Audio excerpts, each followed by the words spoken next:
Ayon sa Barnes & Noble, ang chakra ay actually 114 na nasa ating katawan. Dahil ang ating human body ay binubuo ng complex energy. Dagdag sa 114 chakras, mayroon din itong 72,400 energy channels. Ngunit, ang pinaka-basic at major sa ating chakras na alam nating lahat ay 7. Namely, ang root, sacral, solar plexus, heart, throat, third eye, at crown. Which, I'm sure familiar na kayo dito at naging topic ko na din ito dati. Ngayon naman ay aalamin natin kung anong part ng chi o energy na ito ang mas overactive, naka-block, open, o underactive.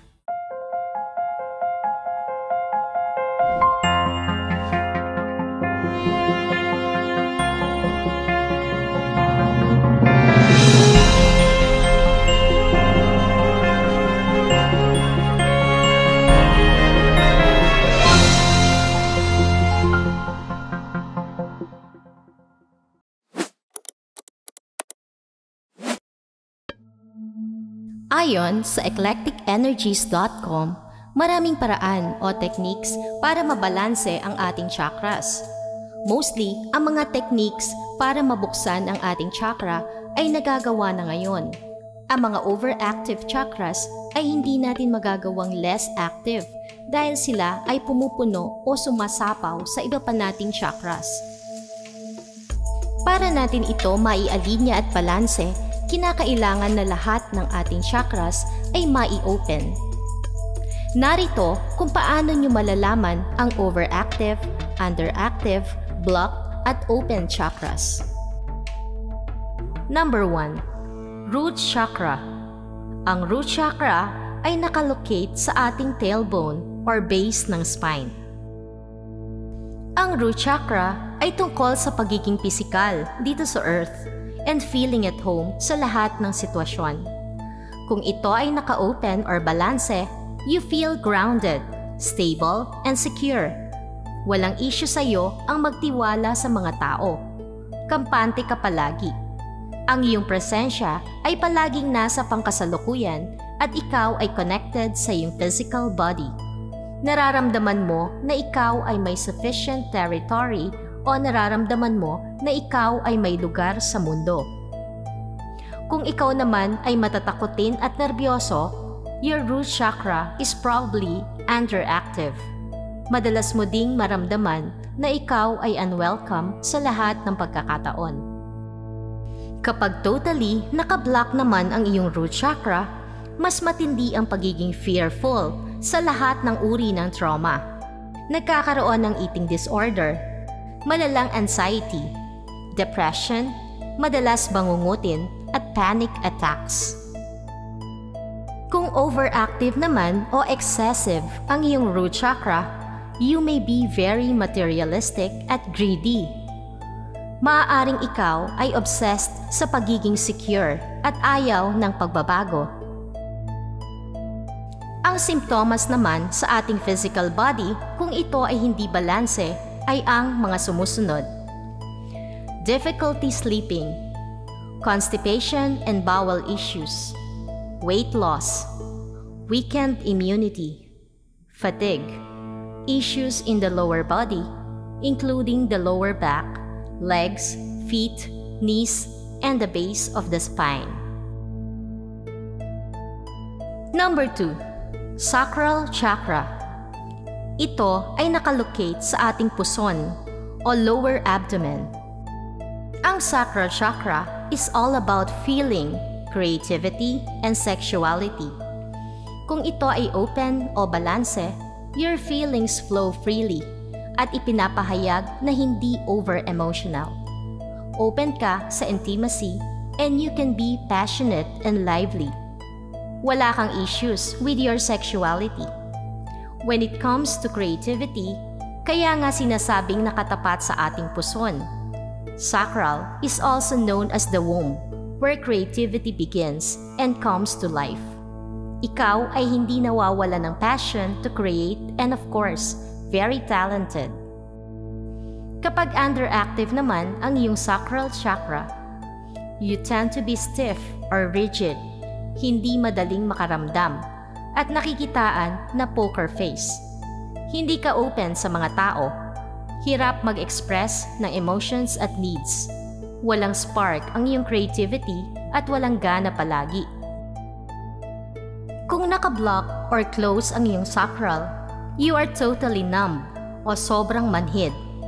Napipigilan nito ang creative energy from flowing inside you. Kaya tulad sa underactive, walang inspirasyon na pumapasok sa iyo para maging creative at may feeling of guilt. Kung overactive naman ito, masyado kang emotional. Nararamdaman mo ang pagiging sobrang emotionally attached sa mga tao at posible din na ikaw ay very sexual. Ang physical symptoms naman ng sacral kapag hindi balanse ay ang mga sumusunod: sexual and reproductive issues, urinary problems, kidney dysfunctions, hip, pelvic, and lower back pain. Number 3. Solar plexus. Ito ay nakalocate sa lower chest area. Ang solar plexus is about asserting yourself in a group. Kung ito ay naka-open, you feel in control at mayroon kang sapat na pagpapahalaga sa sarili o confidence. Positive ang iyong outlook palagi at hindi nawawala sa pagiging active at happy mood. Kung ito naman ay underactive, you tend to be passive and indecisive. Opposite ng full of life, ikaw ay walang energy sa lahat ng gawain at hindi confident sa sarili at mga desisyon sa buhay. Ang blocked solar plexus naman ay makikitaan ng pagiging negative o pessimistic. Palaging nagdududa at walang tiwala sa sarili, walang effort para kumilos or tamad. Kung overactive naman ito, ikaw ay dominant, aggressive, egotistic, at conceited. Ang physical symptoms naman ng solar plexus kapag hindi balanse ay ang mga sumusunod: indigestion or gastroenteritis, eating disorders, excessive weight gain, ulcers, diabetes, issues with the pancreas, liver, and colon, heartburn. Number 4. Heart chakra. Ito ay nakalocate sa ating chest area. Ang heart chakra naturally is about love, kindness, and affection. Kung ito ay open, you are compassionate and friendly, empathic, and you work at harmonious relationships. Ikaw ay matulungin, maawain, maalaga, mapagmalasakit, at madaling matakbuhan sa problema ng iba. Kapag ito naman ay underactive, you are cold and distant, insensitive sa ibang pakiramdam ng tao, at hindi madaling makisama sa iba. Kapag nakablock ang iyong heart chakra, may matindi kang emotional trauma, palaging nagsa-self-pity, mainggitin, seloso, at posible ding walang pagmamahal sa kapwa at sarili. Kung ito naman ay overactive, ang pagmamahal mo sa iba ay suffocating at for selfish reasons.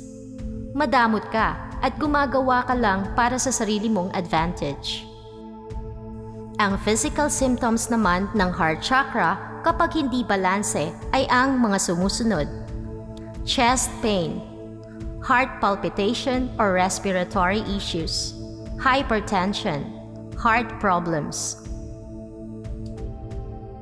Number 5. Throat chakra. Ito ay nakalocate sa ating leeg. Ang throat chakra naman ay tungkol sa self-expression and communication. Kapag ito ay open, wala kang problema sa pag-express mo ng iyong sarili. Madali kang makipag-communicate sa iba at malinaw kang magpahayag sa pakikipag-usap.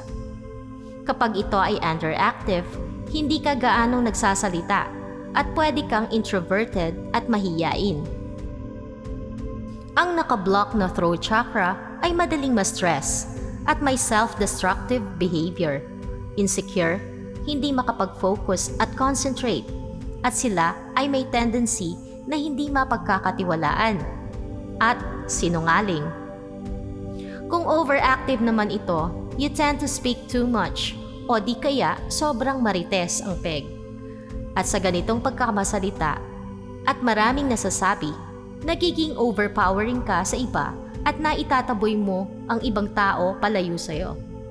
One way lang ang isip mo dahil ikaw ay bad listener at sarili mo lang palagi ang iyong pinapakinggan.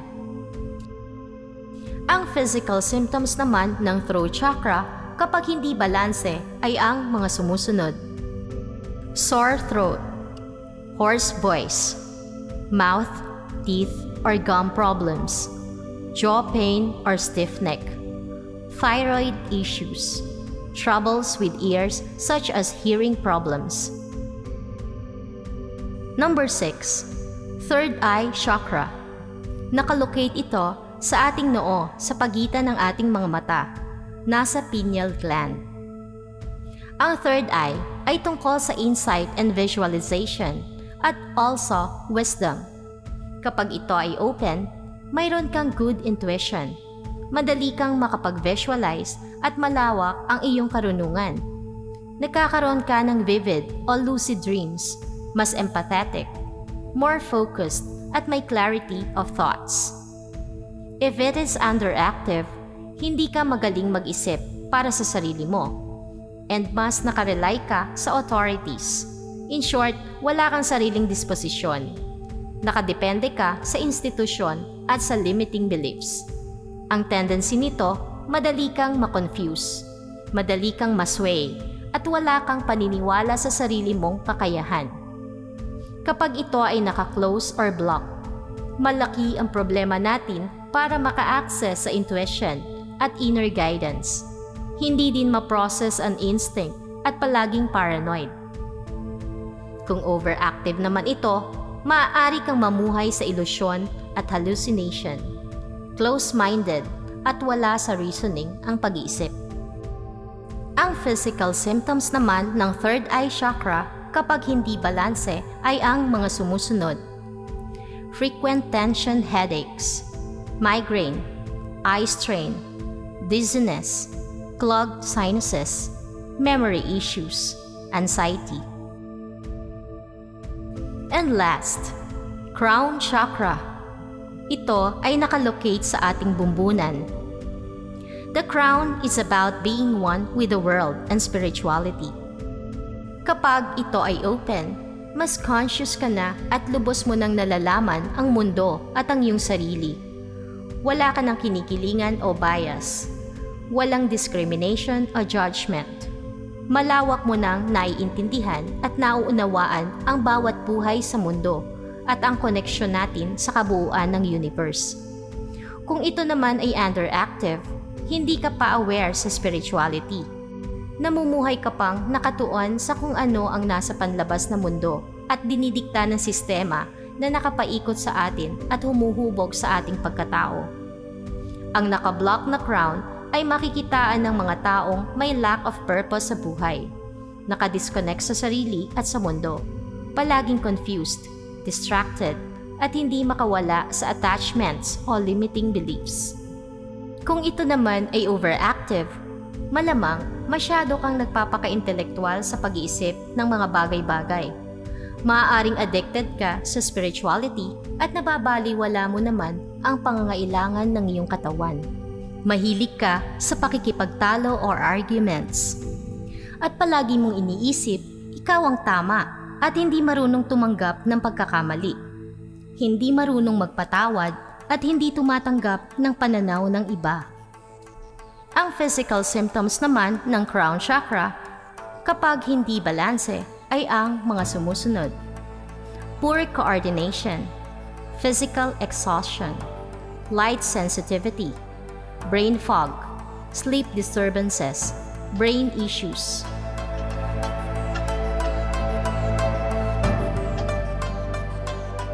Sa pagiging aware sa ating chakra, kinakailangan na alamin natin ang ating strong and weak points at kinakailangan maging mindful tayo at obserbahan kung ito ba ay balanse lahat. maiging suriin natin itong mabuti dahil dito nakabase ang ating pagkatao at pagtanggap sa spiritualidad.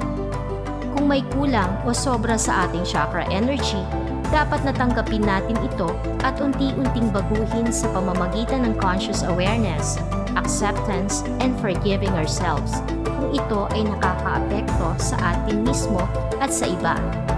Mahalaga ang chakras dahil ito ang energy field na bumubuo sa atin, both spiritually and physically.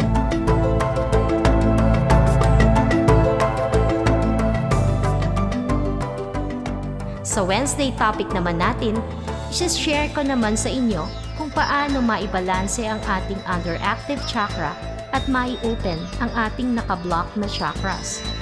So, yun na lamang po muna. I hope nakatulong ito sa inyo. Peace, love, and light. Thanks for watching.